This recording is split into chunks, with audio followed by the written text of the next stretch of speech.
here in St Andrew's Church, and I'm kneeling down here by the altar at the main body of the church, where there's a wonderful display of children's art and prayers and poems from St Anne's School as part of their harvest display, which they very kindly lent to us. And at the very heart of it is a wonderful St Bridget's cross, which somebody has very kindly made. And I'm in exactly the right place for our blog today, because today's title is Doing It Right. In other words, doing prayer right. One of the things I find people struggle with almost more than anything is they worry that they're not somehow praying right, as though there was a set of particular words or a particular way that we could impress God with our prayers that would somehow mean that he would listen to us. This is a very adult way of understanding, and nowhere near how a child sees things at all. That's because we have this voice of judgment going on in our heads virtually the whole day. What do we wear? What do we do?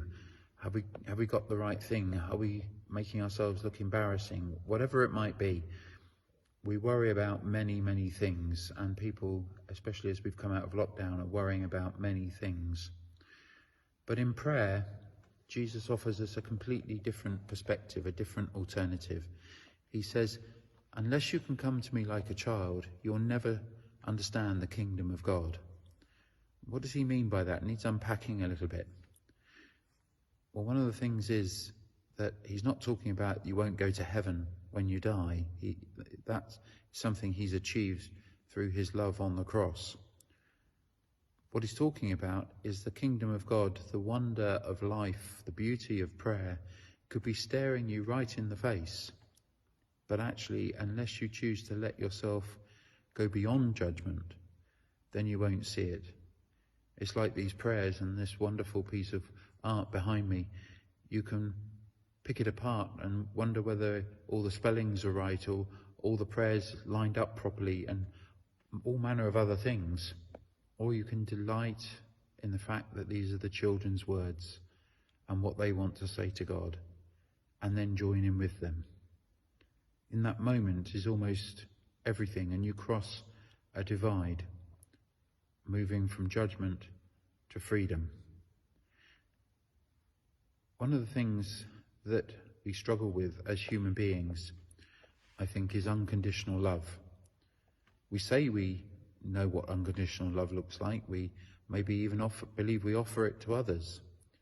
But so often this voice of judgment gets in the way.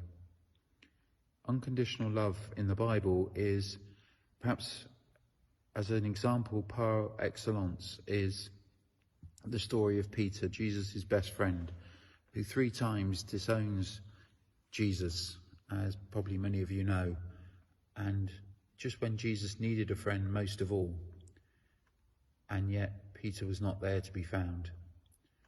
Does Jesus hold him to account for that? Well, the story 3 days later is after Easter, when Jesus has been raised from the dead. He meets Peter again. He has breakfast with him up at the Sea of Galilee. 3 times Peter had disowned him. 3 times Jesus says to Peter, do you love me?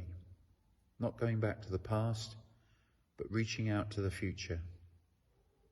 They both knew, and yet they both reached for unconditional love. And the rest, as they say, is history. And Peter and Jesus walk into that future hand in hand together in the hope of a wonderful new chapter for the world. This is at the very heart of doing prayer right. Not whether you're doing it right, but actually of letting go of that voice of judgment and just letting it be. Running to Jesus like a child and letting yourself be embraced by that love.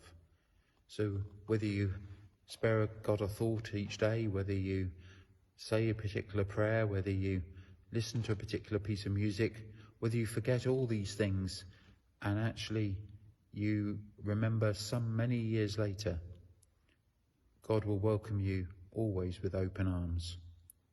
It's one of the images that sort of most abides with me is the story of the prodigal son, where actually Jesus tells that God the Father welcomes each of us as prodigal children, not to hold that over us, but so that we can regain our wonderful title as children of God in his presence. So I just encourage you with these prayers behind me.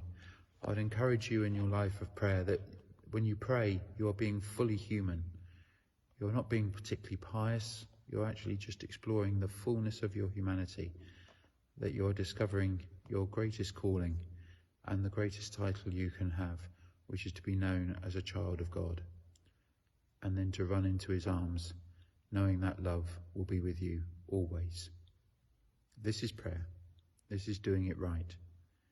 And may we all be inspired to follow the way of a child. Have a good rest of the day. God bless. Bye for now.